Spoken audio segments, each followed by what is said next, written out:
প্রতি মার্কিন president Donald Trump একটি চিঠির মাধ্যমে প্রস্তাব দেন ইরানের সঙ্গে নতুন আলোচনার, কিন্তু খামেনি সরাসরি প্রত্যাখ্যান করেছেন সেই প্রস্তাব। তিনি মনে করেন এটি মূলত একটি রাজনৈতিক চক্রান্ত, যার মাধ্যমে যুক্তরাষ্ট্র বিশ্ববাসীর সামনে নিজেকে শর্তহীন আলোচনার পক্ষপাতী হিসেবে তুলে ধরতে চায়।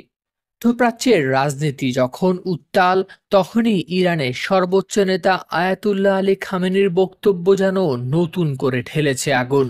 তিনি স্পষ্ট জানিয়ে দিয়েছেন, ইরান যদি পরমাণু অস্ত্র তৈরি করতে চাইতো অনেক আগেই তা করে ফেলত।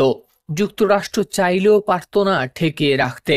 একই সঙ্গে যুক্তরাষ্ট্রের সঙ্গে ইরানের পরমাণু বিষয়ক আলোচনার ধারণাও নাকচ করে দিয়েছেন তিনি। ট্রাম্প প্রশাসনের বক্তব্য অনুযায়ী ইরানকে পরমাণু অস্ত্র তৈরি থেকে বিরত রাখার জন্য দুটি পথই খোলা রয়েছে, হয় সামরিক হস্তক্ষেপ নয়তো কূটনৈতিক সমঝোতা। এই কূটনৈতিক সমঝোতার অংশ হিসেবেই ট্রাম্প প্রশাসন সংযুক্ত আরব আমিরাতের কূটনৈতিক উপদেষ্টার মাধ্যমে ইরানের পররাষ্ট্রমন্ত্রী আব্বাস আরাকচির কাছে পৌঁছে দেয় চিঠিটি।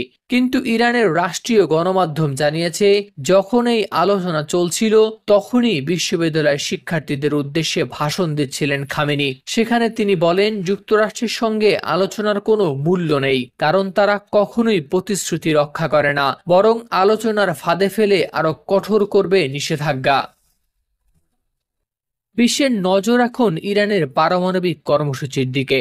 আন্তর্জাতিক চাপ, নিষেধাজ্ঞা, কূটনৈতিক টানাপোড়েন সবকিছুকে উপেক্ষা করেই খামেনি সাফ জানিয়ে দিয়েছেন, ওয়াশিংটনের সঙ্গে আলোচনায় বসার কোনো ইচ্ছা নেই তার। তিনি বলেন, আলোচনার টেবিলে গেলে শুধু ইরানের উপর আরো চাপই বাড়বে, শিথিল হবে না কোনো নিষেধাজ্ঞাই।